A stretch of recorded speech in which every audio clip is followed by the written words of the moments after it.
दोस्तों इटावा में एक महेश नाम का बिजनेसमैन रहा करता था और उस बिजनेसमैन का बहुत छोटा परिवार था। बताया जाता है कि महेश के एक 8-10 साल का लड़का भी था और वो लड़का तीसरी चौथी क्लास में पढ़ा करता था। लड़के के अंदर बचपना होने के कारण वो कुछ ऐसी गलतियां करता था जो कि उसको नहीं करनी चाहिए थी, परंतु एक उसने ऐसी गलती करी जो कि उसका नुकसान पूरे परिवार को उठाना पड़ा। एक दिन दोस्तों वो लड़का अपने दोस्तों के साथ में शाम को जंगल घूमने चला जाता है। वो वहाँ जाकर के देखता है कि एक नाग नागिन का जोड़ा बैठा हुआ था। वो लड़का और अपने दोस्तों से बोलता है कि हमें इन दोनों को मार देना चाहिए। उन अन्य लड़कों ने उससे मारने के लिए मना किया, परंतु वो लड़का उन सभी लड़कों से बोलता है या तो तुम मेरे साथ दो, नहीं तो मैं अकेला ही इसको मारूंगा।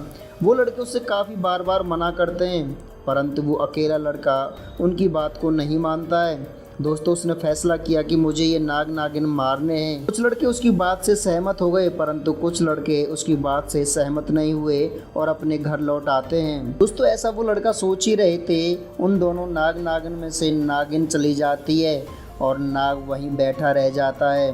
दोस्तों वो लड़के पीछे से चुपचाप आकर के नाग के ऊपर प्रहार कर देते हैं और लाठी और डंडों से नाग को मार देते हैं। दोस्तों ये बात जब उसकी नागिन को पता चली तो नागिन ने उन लड़कों का काफ़ी दूरी तक पीछा किया, परंतु वो अपने मिशन में कामयाब नहीं हो पाई।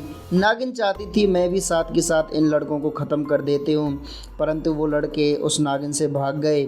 नागिन ने उन सारे लड़कों की फ़ोटो अपनी आँख में कैद कर ली।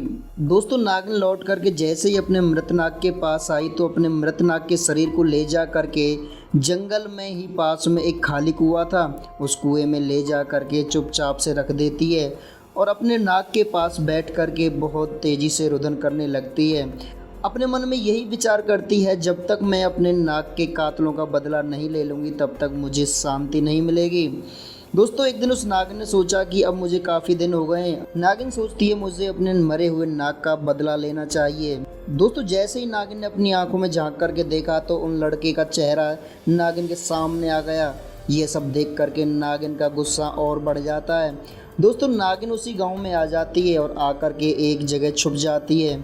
वो देखती है कि ये लड़के किस स्कूल में पढ़ते हैं। ये विचार करके नागिन उस स्कूल के पास पहुंच जाती है। जैसे ही उस स्कूल की छुट्टी हुई तो नागिन ने उन लड़कों में से एक लड़के को डस लिया।